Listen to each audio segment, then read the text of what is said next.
আসসালামু আলাইকুম। System academic কেয়ারের পক্ষ থেকে জানাই আন্তরিক সালাম ও শুভেচ্ছা। আমি আজ শুরু করব সপ্তম শ্রেণী গণিত 2025 সাল। আপনি বলুন স্যার 2025 সাল মানে? দেখেন আপনি গভর্নমেন্ট চাচ্ছে হলো তার আগের কারিকুলামে ফিরে যাওয়ার জন্য। তো আপনি ক্লাস 7 এ পড়েন আর 8 এ পড়েন, এমন ক্লাস 6 এ পড়েন। এই টাইপের ম্যাথ আপনার থাকবেই। গুণ আর ভাগ। 7 এর জন্য একদম কমন একটা অঙ্ক গুণ আর ভাগ। তো এই অঙ্কগুলোই থাকবে, একটু মডিফাই হবে। যেহেতু আমার অনেক ভিউয়ার্স আছে ক্লাস যারা 6 থেকে 7 উঠছে, তাদের জন্য আমার এই ক্ষুদ্র প্রয়াস। এই অঙ্কগুলোই থাকবে বাট একটু মডিফাই হবে, কারণ গুণ ভাগ ক্লাস 7 এর জন্য। আর এইটার জন্য হলো বর্গ ঘন। আমরা এর পরে অধ্যায় আছে বর্গ এবং ঘন, এই অঙ্ক থাকবে আপনার জন্য। ওকে, এমনকি এরপরে অধ্যায় যেটা আছে বর্গ 5 অধ্যায়, এটা কিন্তু 8ও আছে 9ও আছে। তো এই জন্য একটা প্রসেসে আপনি বাসায় বসে আছেন, আশা করি এই ক্লাসগুলো করলে আপনি অনেক কিছু শিখতে পারবেন ইনশাআল্লাহ।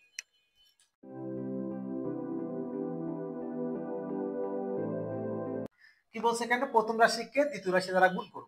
এই রাশি এর গুণ করার জন্য একটা নিয়ম মনে রাখবেন, গুণের সময় তার পাওয়ারটা যোগ হয়। যেমন এর পাওয়ার 2 আর এর পাওয়ার 3, দুটা। তাহলে গুণ করবেন তো আপনি দুইটা এ থেকে একটা এ লিখবেন, আর এই যে 2 আর 3 পাওয়ারটা কি হবে, যোগ হয়ে আপনাকে দেখাইতে হবে না, এর পাওয়ার কি হবে 5 হবে। অর্থাৎ গুণের সময় পাওয়ারটা কি হয়, যোগ হয়। এটুকু জাস্ট। এখন যদি থাকতো এ স্কোয়ার ইন্টু বি ইন্টু হলো এ, তাহলে বি তো একটাই আছে, ওইখানে সমস্যা নাই। তাহলে এ হলো দুইটা আর এখানে কিছু নাই, মানে একটা আছে। তাহলে 2 আর 1 3, এরপর 3 আর বাকি বি বস্তু, এই শেষ। এটুকু বুঝলেই আপনি যে কোনো অঙ্ক ইজিলি ইনশাল্লাহ করতে পারবেন। প্রথম অঙ্কটি 1 নাম্বারটা দিয়ে শুরু করলাম।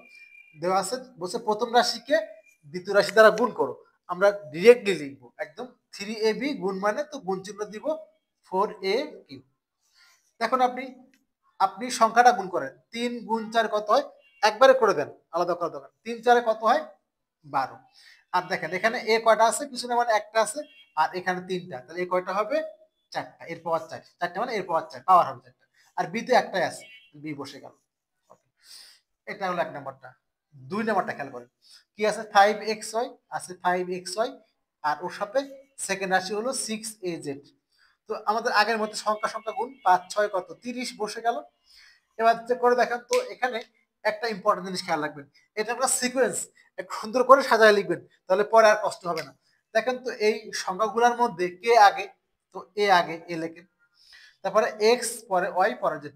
তাহলে আপনাকে কিন্তু পরে আর কষ্ট হবে না। তাহলে কিন্তু এখানে গুণ না, সিরিয়াল না করলে পরবর্তী গিয়ে যোগ বিয়োগ করতে হয়, তখন সমস্যা হয়। আশা করি বুঝতে পারছেন। 3 নাম্বার কোশ্চেন দেখেন, কি দেওয়া আছে এখানে, 5 square X square, 5 square X square. আর কি আছে, 3a x5y ইন্টু হলো 3a 3a x5 আর y বসে গেল। খেয়াল করুন, তাহলে আগের মতো এখানে 5 আর 3, 3 5 কত হলো 15।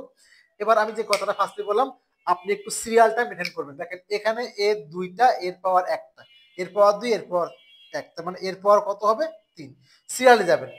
এবার আসবেন এক্স আর ওয়াই আছে, এক্স হলো দুইটা, এখানে 5টা, এক্স কয়টা হবে, 7টা।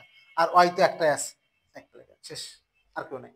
তাহলে আমাদের অ্যান্সার কি হলো, 15 এ কিউ এক্স 7 ওয়াই। এখন আমরা করবো 4 নাম্বার ম্যাথটি। 4 নাম্বার ম্যাথটি দেখেন কি আছে এখানে, 4 নাম্বারটি আছে হলো -2a b এক্স স্কোয়ার, আর গুণ আছে হলো 10 B Q X Y Z. তাহলে আগের মতো দেখেন এই দুই ডিজিট গুণ করেন, বাট প্লাস মাইনাসে মাইনাস, সবাই জানি গুণটা প্লাস, প্লাস গুণ প্লাস সমান হয় প্লাস, প্লাস গুণ মাইনাস সমান হয় মাইনাস, মাইনাস গুণ প্লাস সমানও মাইনাস, মাইনাস গুণ মাইনাস সমান প্লাস।